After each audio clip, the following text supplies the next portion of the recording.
Yo, what is good? This Milligan Scheme. We back at like a crack addict, but still. So yo, hey, we're gonna be reacting to this. What the fuck? So like, I just saw a preview of it, but like, we're gonna be reacting to the Terrifier 3. How scary it actually is. I've been hearing so much about it. But hey, I'm already paranoid. I ain't even started watching it yet. I don't even think it's that scary. I've been hearing so much about it. People having heart attacks about everything. It's like 11:20 p.m. at night. So, hey, I mean, if you want to stay, chill, hang out, and watch the brutality of Terrifier 3 with me, hey, be my guest. I'm not responsible for anything that happens, so without further ado, let's check it out. Today we'll be taking a look at Terrifier 3, Damien Leone's third movie about respecting women. But a quick word of warning before this video starts. This episode is going to be about as pixelated as one of those Japanese internet videos, due to YouTube not really liking it when people's insides are displayed on their outsides. So with that being said, the uncensored version will be available for YouTube members and patrons. I'm not watching that. It's just a version. I just watched the whole movie. So I haven't even seen the first Terrifier, second Terrifier, not even third, but I've been hearing so much about it. Every Terrifier that comes out, I've heard that it's like people like having heart attacks. I saw one video where like the ambulance pulled up. But yeah, I've been hearing this pretty bad. So like, hey man, be careful you watch the Terrifier, because if you're not used to like that gore shit, like I used to be on like the dark web and shit growing up, so like I've seen a lot of shit. But if you're not used to that, do not try to watch these movies. You might end up getting traumatized. You're gonna watch the movie, then when it's over, the image still gonna be stuck in your head when you close your eyes. The outline of how traumatized you're gonna be. Trust me, I know how that is. But hey,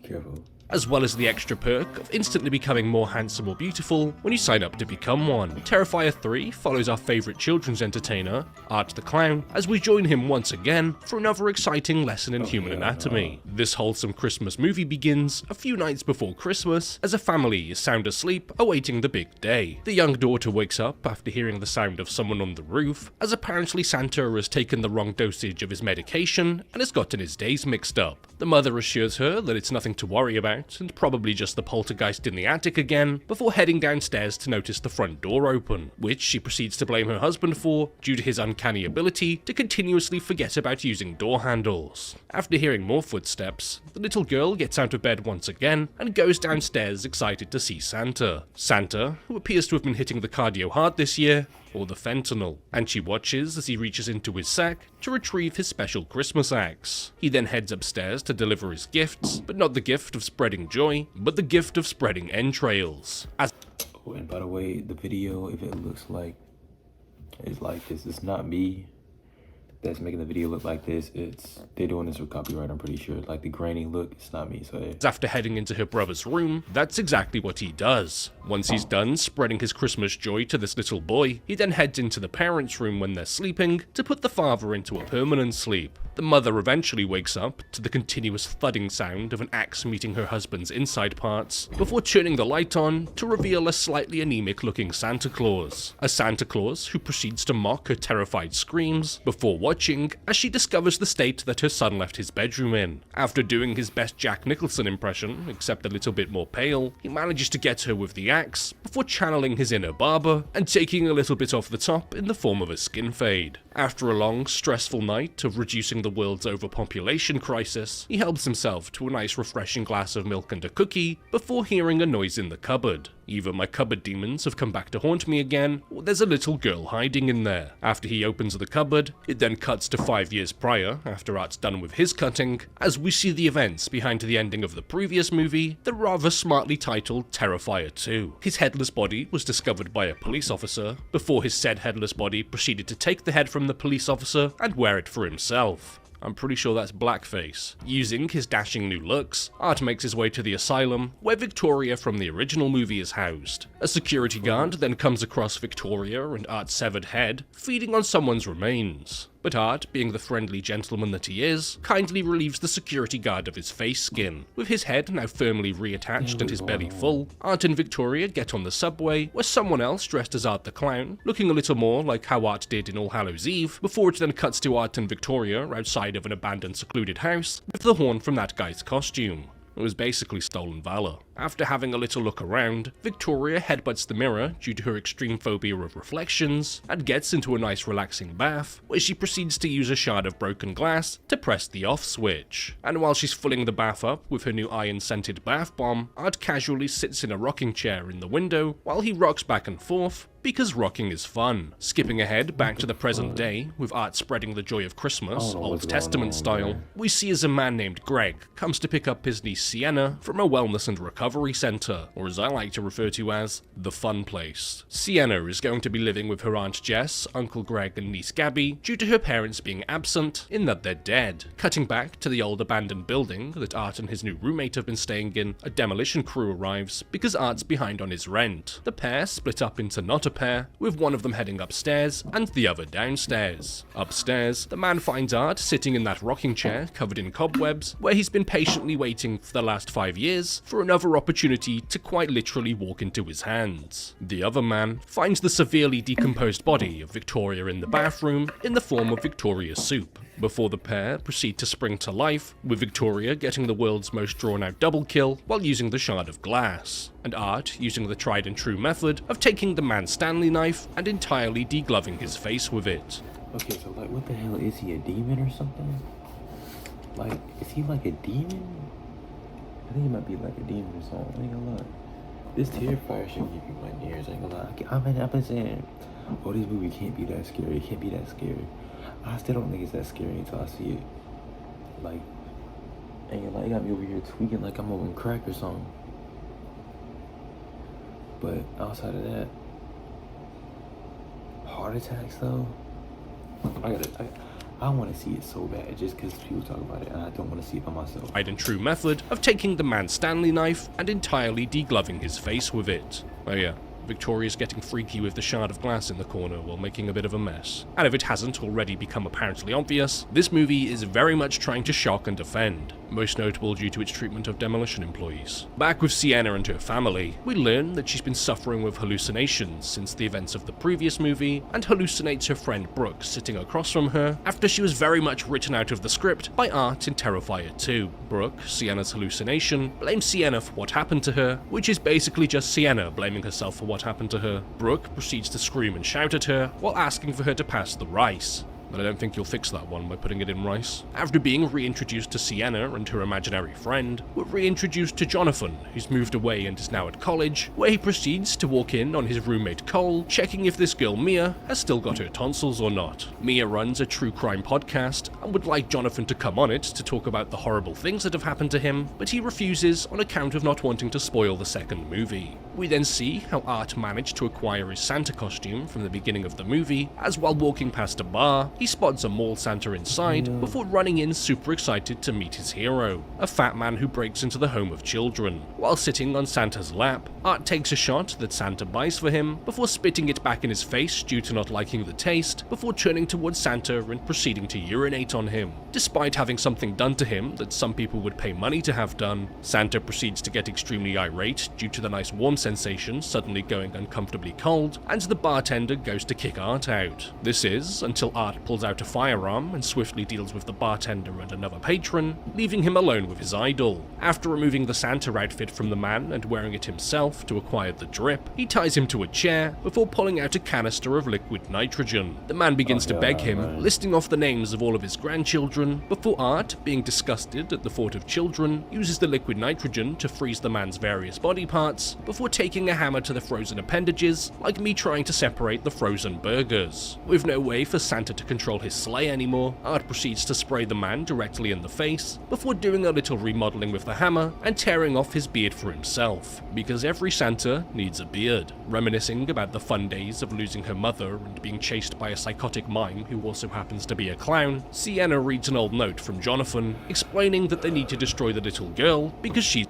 some crazy shit. a demon, and I can in fact confirm that little girls are in fact demons. Talking about the evil girl from the previous movie, I assume, the note states that demons need to inhabit the vessel of a recently deceased person, but not just any type of person, it has to be the worst kind of person. So someone who watches Asmongold. Since Sienna is no longer in the fun place now and has the freedom to do whatever she wants, she takes Gabby to the mall to do some Christmas shopping, but starts to have an auditory hallucination due to those places being incredibly overstimulating. But while she's hearing things that aren't really happening, she sees who she thinks is Art the Clown wearing a Santa costume and a Santa mask, which brings a tear to her eye due to her overwhelming love for Christmas. Just like me after that time I got hit really hard on the head, not sure if what she just witnessed was real or not, just like that weird lump I have, she proceeds to ignore it and goes on about her day and meets up with Jonathan. But after Cole and Mia arrive, Sienna loses her temper after Mia begins to fangirl over her, with it being apparent that she has no care or respect for the horrific things that Sienna has endured, and instead wants to use her for her own podcast's benefit, because all the girlies be doing podcasts these days. My favourite girly podcast is Rojogan. She tells Jonathan that she thinks she saw Art the Clown today, but he doesn't believe her on account of Sienna making him a few inches shorter at the end of the previous movie, and the fact that he's trying to put all of this behind him. But channeling her inner crackhead energy, she tells him that she believes she's the one who needs to rid the world of this demon by using the magical sword from the end of the previous movie, because oh yeah, there was a magical sword in the previous movie. Art, never one to not have a good time, wearing the mask that Sienna saw.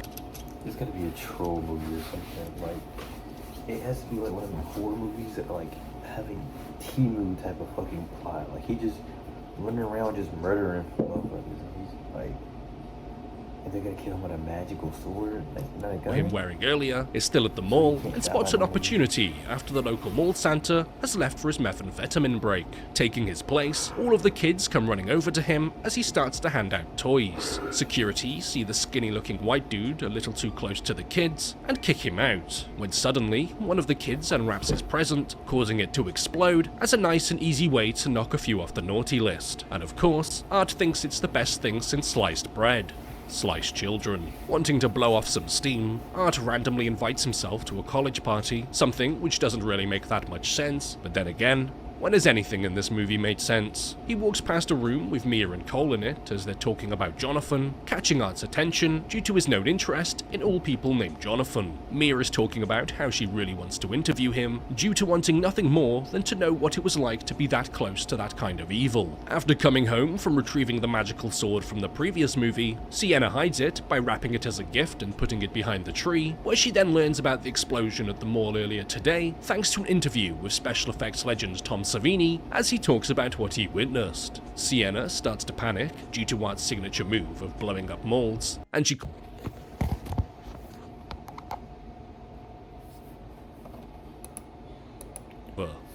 for those hard-to-reach places. Pulling out a chainsaw from his never-ending bag of goodies, like a schizophrenic Mary Poppins, he relieves Cole of his leg before giving Mia a non-consensual breast reduction surgery. After giving her exactly what she wanted, which is to know what it was like to be in the presence of such evil, he gets curious for what she had for dinner earlier, so decides to take a look for himself. After Mia is no longer here, she's a little bit of everywhere really now, he turns his attention to Cole before performing a circumcision, except wrong. After taking Cole and making him plural, Art proceeds to lay in the pool of blood to make some blood angels. How wholesome. After taking some sleeping pills and dreaming about the time her father drew her as a superhero with a magical sword, the superhero costume that she wore in the previous movie with the magical sword she used to defeat Art, she wakes up to the sound of her aunt and uncle talking about smothering her in her sleep. But when she walks downstairs, she sees Victoria dressed as Art, with Art also dressed as Art, while he's showing his love for Jesus by reenacting a crucifixion with someone who unfortunately appears to be missing their head as well as their internal organs. Sienna's knocked unconscious by Art and wakes up restrained and gagged, with her Aunt Jess also restrained in front of her. It appears the unlucky fellow on the wall is Greg, doing his best Jesus impression, as Art decorates the tree using his entrails. Jess asks where her daughter Gabby is, so Art unwraps a present in the middle of the room to reveal a skull whose flesh is being feasted on by rats. Taking the rats, Art then forces a tube into Jess's mouth and hammers it in, before Victoria slides the rat into the tubes one by one. But not being one to let animals needlessly suffer, Victoria is kind enough to cut them free. Taking a crown of thorns, Victoria places it on Sienna's head, because she's basically Jesus if you think about it, before revealing that Gabby is still in fact alive. After showing Gabby the makeover that she just gave her mother, Victoria reveals to Sienna that the skull actually belongs to Jonathan. Well, belonged. Jonathan, who received very little screen time this time around, and who played a very little part in the story overall, to the point where I wouldn't be surprised if that actually wasn't him at all, and he makes a reappearance in a later movie, because due to the success of this entry, there will be another movie. The demon that's now using Victoria as a vessel wants to wear Sienna down enough to the point that she can inhabit her body, but due to Sienna being a strong, independent woman who don't need no demon inside of her, she fights back. So, knowing that Gabby is the only thing that Sienna has left, Victoria plans to use her to make Sienna break. But Gabby asks if Sienna could open her Christmas present from her first. And being the nice, loving people that Victoria and Art are, they allow Sienna to open it. Not before crushing her hands with a mallet. But even with her busted hands, she's able to open the present and use the sword to defeat Victoria, because she talks a lot of rubbish for someone who isn't sword-proof. Art attacks her with his chainsaw, but he forgets the golden rule of using a chainsaw. Don't use it against wood. The chainsaw gets stuck in a table, giving Sienna the opportunity to get him with the sword, before the blood coming from Victoria's body opens up a portal to hell, a little known side effect of woman blood, forcing Sienna to let go of Art to try and save Gabby, while holding onto the blade to try and pull her up. But severely lacking upper body strength, Gabby and the sword fall down the pit of hell, and Sienna turns to see Art gone. Her wounds from holding the blade then suddenly heal right before her very eyes, before she vows to find Gabby, as apparently she's unlocked the regenerating health cheat code. The movie then comes to its end, with Art casually boarding the bus while inconsiderately bleeding all over the place, before tooting his horn, because he's just a goofy kind of guy. So before this video comes to an end, I'd like to just give a massive shout out to all of the YouTube members and Patreon sign-ups. If you're interested in becoming a YouTube member or Patreon sign-up yourself, not only are you just generally being a great support to the channel, but you also get access to a few little perks, like being able to join the private Discord, where you can then get links to all uncensored versions of videos going forward. So starting off with this week's new YouTube sign-ups, a massive thank you to Arcanum, Jackorian Willis, BB Prop Show, The Soldier 420, Die, Giant Mutant Ant, Dominico, Barker, Zaza Lord, Nvixinity, Gigashot, Marucci, Luke Finn, Layla, Yeah William, Dirktul, Erica Ramseur, KJ, Natalie Cybertips, Zane Munro, TVHT96, Gamer on Rocky, Caitlin out to all of the. That's the end of the video. So, brutality of VHS and beyond. Hey man, if y'all